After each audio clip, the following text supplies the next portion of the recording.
This week we're taking a look at the American Revolution. Now, after the events at Boston, General Gage is left in charge to try to force the colonists to submit to British authority. Unfortunately for him, the colonists are in no mood to submit. They are preparing to resist. The First Continental Congress has been meeting and organizing support for Boston, and Boston is planning to hold out and not give in. They're not going to pay for the tea, and therefore their city is going to stay closed. The port will stay closed, and they will be occupied by British troops. But the Sons of Liberty and what we're going to call patriots, those colonists who are going to oppose Britain, they are preparing to resist. The militias are drilling, they're stockpiling weapons, and Gage attempts to keep the peace. When he hears that there's a cache of weapons at a place called Concord, and a couple of these troublesome Sons of Liberty leaders like John Hancock and Samuel Adams might be hiding there, he decides to send an overwhelming force of 1,800 British troops to hopefully prevent us from messing with them, to even try anything. However, that's not the way things are going to play out. On the morning of April 19th, troops marched out of Boston going by sea. They rode across to Charleston and then marched from there towards Concord. But early that morning, writers like Paul Revere, Samuel Dawes, William Prescott, and others, they rode all over the countryside warning the colonists that the regulars, the British Army, was coming. And so all across the countryside, militias are turning out on their village greens. And at a place called Lexington, as the main army marched by, the advance guard of the army ran into a group of colonists on the village green at Lexington. So they stop. They order the colonists to go home. When they do not, someone fired a shot. And we don't know who did, whether it was an accident on purpose, which side did it. But then the regulars opened up on the colonists at the village green of Lexington. Several were killed, the rest fled. But the first shot of the revolution had been fired. The shot heard round the world. And then the troops marched on to Concord, but all morning long, more and more of the militias are gathering in the hills outside of Concord. And when they see smoke rising from Concord, they're afraid that the British are burning the city. And so finally, out of the hills, this group of militia marched down to Concord. The British were afraid the militia might try something, so they had sent a few soldiers to the Old North Bridge to pull up the planks to keep the militia from coming across. And so there was a confrontation at the Old North Bridge. Shots were fired. The British withdrew back into the town and then began withdrawing back to Boston without really finding many weapons, without arresting anybody, and having totally failed in their efforts to keep the peace. Instead, the war had begun.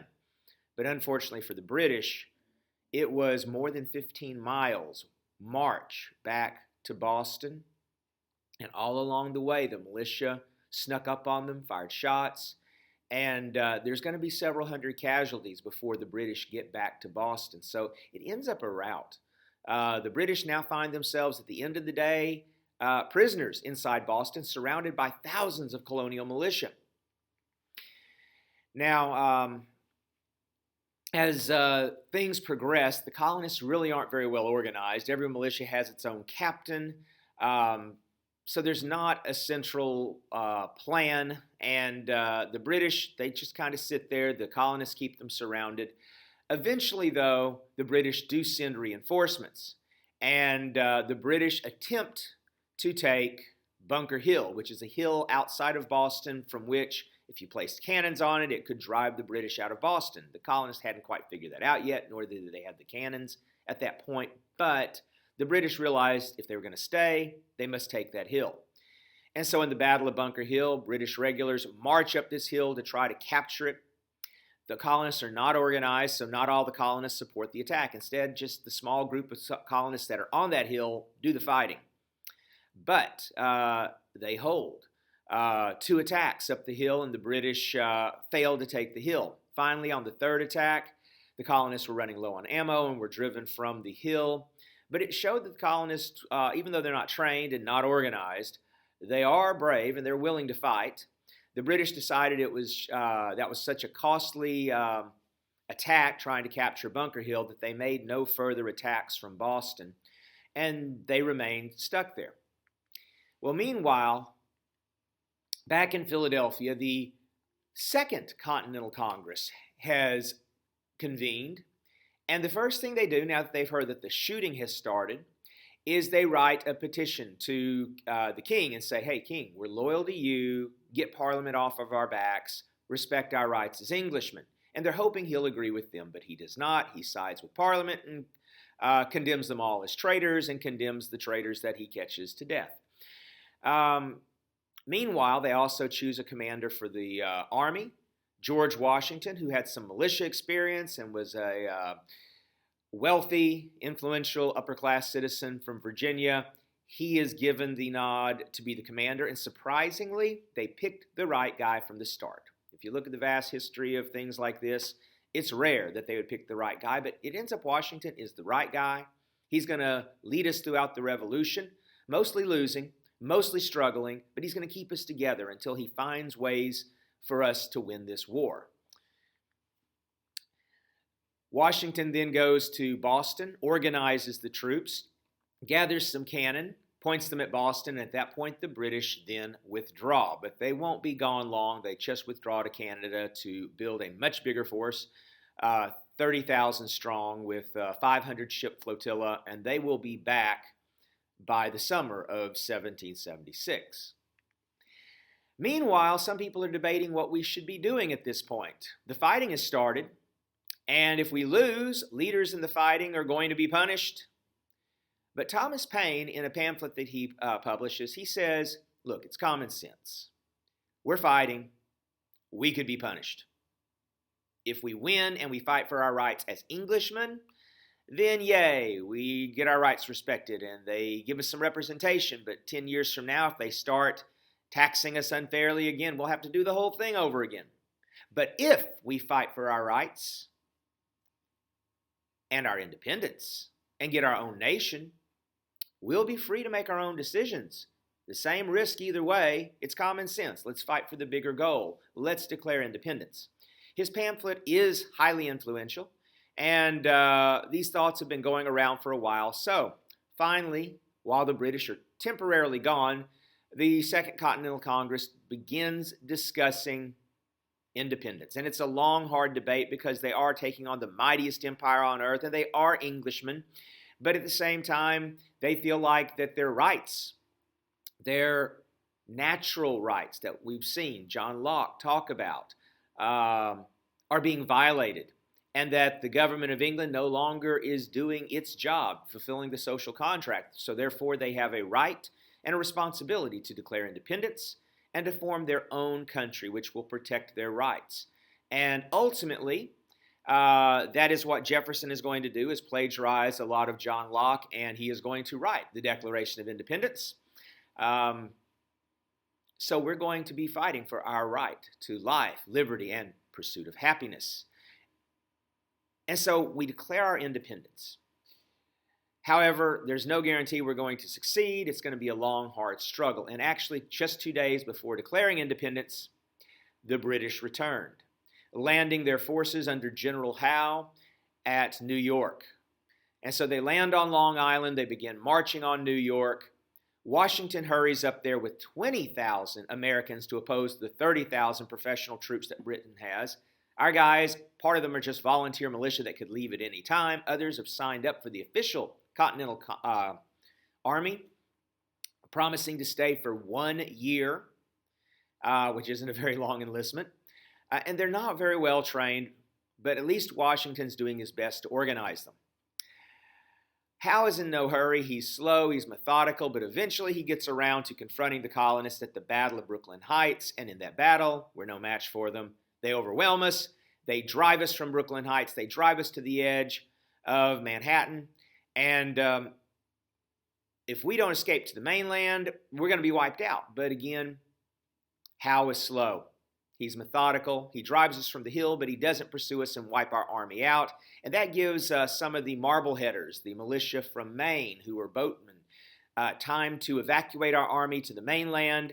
And so now Washington is in retreat. And he'll spend the next few months running from the British And his army that had been 20,000 strong, by the time he finally retreats across New York, across New Jersey, and into Pennsylvania, his army will be down to only 2,000 men left. And those guys are the hardcore Continental Army that had promised to stay for a year. But as they go into winter camp, their enlistments are going to run out before the spring. And why would you stay? Why would you re-up? You're going to be wiped out. You've won no battles. Your army has collapsed.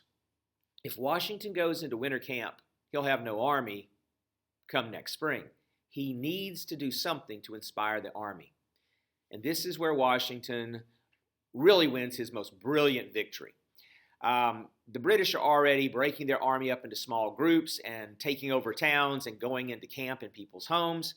But Washington decides on Christmas night that he will move. He will make an attack. He will try to win a battle. And so he and his army cross the Delaware River back into New Jersey. And it's a cold. If you've ever looked at this painting closely, those aren't waves. Those are big chunks of ice. It's a freezing cold, dark night that they cross the river. They sneak up on a group of Hessians, German mercenaries who have been hired to help the British army, because the war really wasn't that popular in Britain. Britain was asking Englishmen to fight their fellow Englishmen who were fighting for rights. So the British had hired German mercenaries to help out, and this little group of German mercenaries are all tucked in, expecting to have a nice, peaceful sleep the day after Christmas. But Washington's army has marched all through the night. Some of the men have frozen. One guy does freeze to death. It's a brutal march, but they surprise the Hessians, and they take the town. They wipe out that group of Hessians and capture them. And then the British rally their forces, and they march on Trenton. But Washington's not done. He sneaks around, and the British think they have him cornered.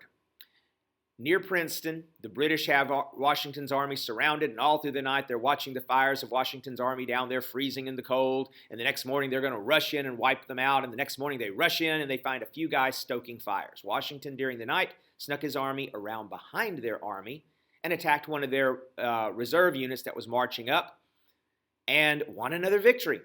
And at this point, the British said, we're not going to chase this guy all over the winter landscape here. Let's retreat back to the edge of New York. Just let him have New Jersey, and let's wait until spring, and then we'll wipe him out.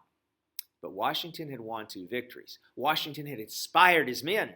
And this next spring, instead of his army going home, there will be more showing up to fight. Washington had saved the Revolution. Now, in the next year, Washington will mostly square off fighting General Howe's army, who is now going to move down and march on Philadelphia. Other generals in the Continental Army will be left in New York to face a different threat. In New York, the plan is, that has been come up with by this young general, General Burgoyne. He's going to march an army out of Canada from the north, and Howe's army, he's hoping, is going to march from the south up into New York, and a third army from led by St. Ledger will come from the western part of Canada, and all 3 armies will converge in the middle of New York, completely cut off New England from the rest of the colonies, and then they will finish the troublemakers in New England. The problem is Howe does not agree to this plan, and he marches off to Philadelphia, and that leaves a very awkward situation for these British who are marching in from Canada.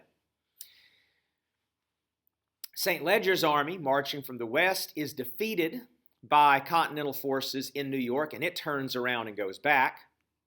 Burgoyne, with an 8,000-man force, marches deep into New York, trying to make it to New York City. But the colonists, in a couple of battles, which together are called the Saratoga Campaign, the Battle of Bemis Heights and Freedman's Farm, and in these 2 battles, the colonists fight the British, really stop the British from advancing, and Burgoyne finds himself surrounded in the woods, running low of supplies, and he's forced to surrender an army of 8,000 British regulars. It's humiliating, and it gives America hope. We could win this thing. Washington's not winning any more victories against the main British army at Philadelphia, but up here in New York, we've beat a British army. This is really the turning point, because now not only do we think we could pull this thing off, but so does the rest of the world. The French, longtime enemies of the British, see a chance to humiliate the British. If they join in, help us out, we might actually win our independence, and that would knock Britain down a peg, and that's what France is all about here. Now, it's going to be a bad mistake for King Louis to help us out, getting rid of our king, because his soldiers are going to come to America, get a bunch of ideas about getting rid of kings, and when they come back home, they're going to chop his head off. But that's a story for a different time. So the French are going to help us out. Even before France officially helped us out, a Frenchman by the name of the Marquis de Lafayette, who was a young French nobleman inspired by the ideas of the Enlightenment, he decided to come over here and actually help us out. And, of course, being a French guy and we want France's help, we gave him a job as a general. Turned out he was pretty good at it. And he's going to serve in our army. So he's one foreigner coming to help. We sent Benjamin Franklin and John Adams to France as ambassadors, and eventually they did talk the French into sending aid. Another famous foreigner that helps us out is the Baron von Steuben. He is a German who comes to America and says, hey, I'd like to help out. And so, being a German, and the Germans were kind of known for being pretty good at military affairs, Washington puts him in charge of training our Continental soldiers, teaching them how to fight.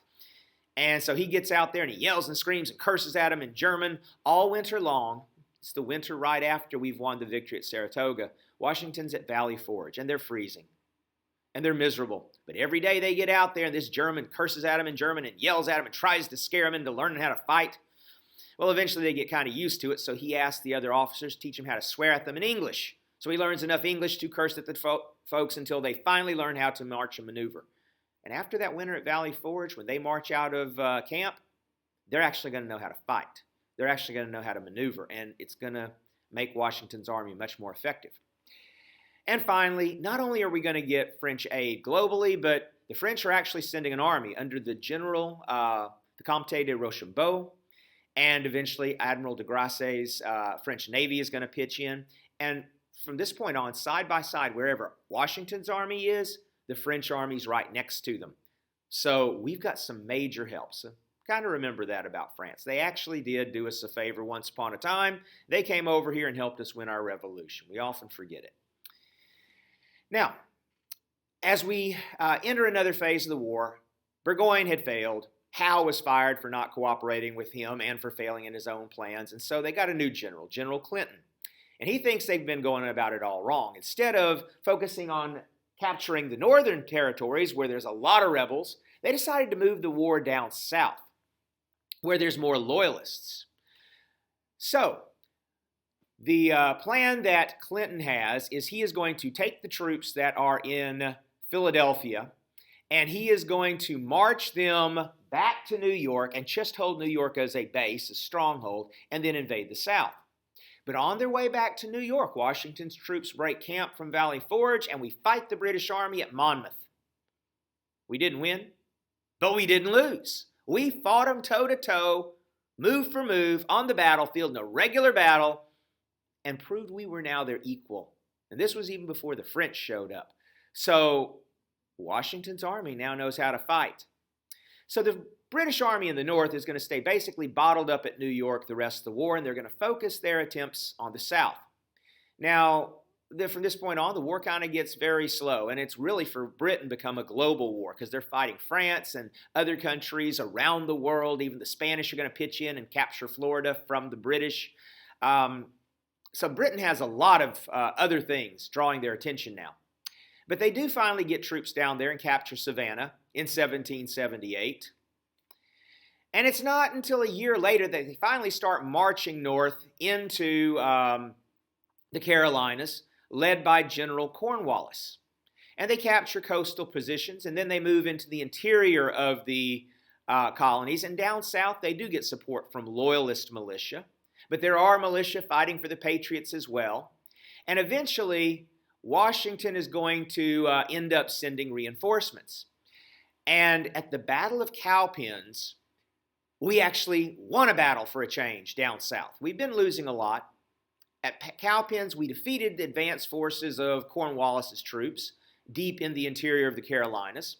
Now, the next couple of days, the British turned it around and won another victory, but we were starting to really harass his troops, and they were deep in the Carolinas. They were running short of supplies, and Washington was sending reinforcements from the north under Lafayette to strengthen the resistance down south. So Cornwallis decided at this point he would march to the sea, send a message to New York and get more supplies and more equipment. And so he marched up to Yorktown. Washington was following all of this, and Washington and Rochambeau sees that the British are now on the coast at Yorktown. Rochambeau says, hey, I can get a hold of some of the French Navy. And so the plan is the French Navy is going to, first of all, come surround the British at sea. Now, the British Navy was running around the world trying to find the French Navy and wipe them out, and we didn't have much of a Navy over here, so there weren't a lot of British ships in the Americas, which temporarily gave the French a brief naval advantage where they could blockade this coast. Meanwhile, Washington and Rochambeau are both going to march part of their army out of the north and surround Cornwallis at Yorktown. Well, Yorktown, Cornwallis finds himself surrounded by sea and by land. No reinforcements are coming. And at this point, Cornwallis is forced to surrender his army. So again, a British army has been forced to surrender. The British are nowhere near winning this war over here. In fact, they're losing at this point. And at this point, the British realize this is a lost cause. They're going to give us our independence. So, although negotiations went on a couple of years, finally, in Paris, 1783, a treaty is signed and the United States is granted its independence. This was really embarrassing for the British. Now, back then they made today we have photographs and video of any big diplomatic event, but here is the official portrait painted of the Treaty of Paris, 1783. On the one side, you have the American ambassadors proudly sitting for their portrait. The British were so embarrassed that they lost this war that their diplomats wouldn't even sit for the portrait. So this unfinished painting is the official painting of the treaty that gave us our independence. So now we're free. The British have granted us our independence. But what's next? What type of a country are we going to have? Are we even going to have a country, or are all 13 states going to do their own thing? This is the next step, and we will see that in the next unit.